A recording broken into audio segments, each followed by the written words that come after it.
with the Border Patrol agents, and it's pretty clear what they think has to be done.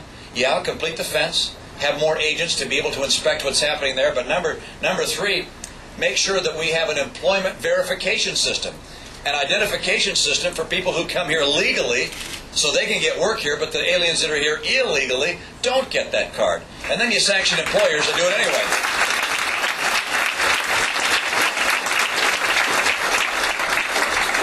And by the way, for those that have come here illegally, they're welcome to get in line with everybody else that wants to be here, but no special pathway for those that have come here illegally.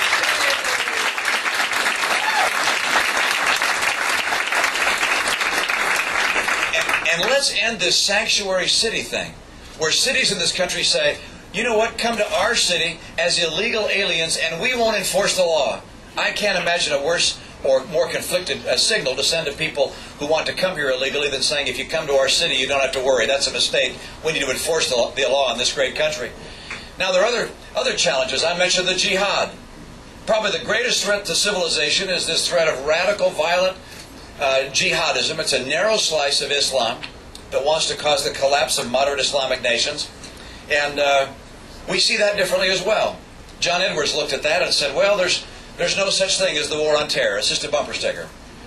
Well, you tell that to the people in Indonesia and Malaysia and the Philippines and Thailand and Pakistan and Israel and Egypt and Tanzania and Kenya, Nigeria, the people of Spain and England and New York City and Washington, D.C. There's a war being waged by the terrorists, and we will win and wage a war on the terrorists. And I have to tell you,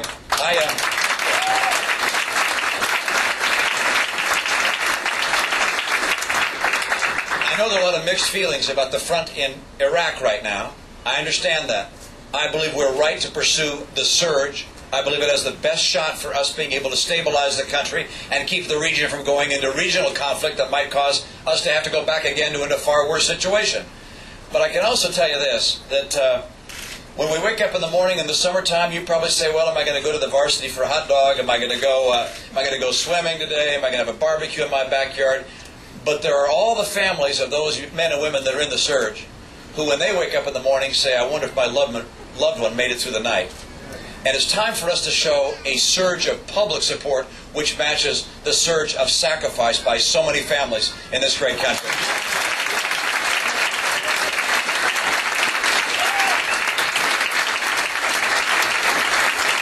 Well, we do face challenges, and I'm optimistic our future is brighter than our past because I see the heart of the American people, and it makes me optimistic and encouraged. I also recognize that when you face challenges, you turn to what you believe is the philosophy that made you strong in the first place. And if you had to pick one word that represented the conservative philosophy or republicanism, I don't know what word you'd pick. You might say values. Someone shouted that out the other day to me. There's another word I'd pick. Strength. We believe that the best ally peace has ever known is a strong America. And if we want to overcome the challenges we face, we want a strong military. I want to add at least 100,000 troops and provide more funding so they have the equipment they need in the battlefield and the care they deserve when they come home. And I want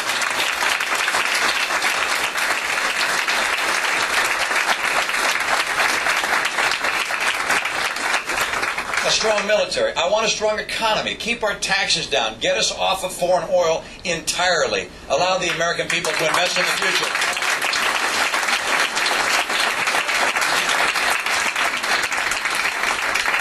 And strong families. I can go on at great length. There's probably nothing more important. Nothing more important to the future of this great country than the work that goes on within the four walls of the American home. And there are a lot of ways to strengthen our families. I don't have time to go through all of them now, but one is to make sure we tell our kids, you know, it's a huge advantage before you have babies to get married so that a child has the benefit of two parents in their life.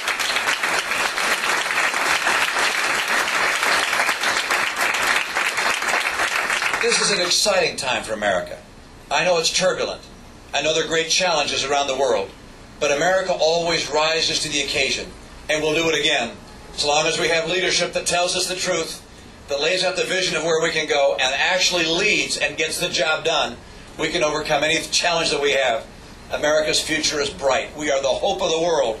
We will always be that if we maintain our strength with our strong military to protect us, our strong economy to give us good jobs, and strong families to teach our kids values that are enduring. Thank you so very much. Honor to be with you today. Thank you.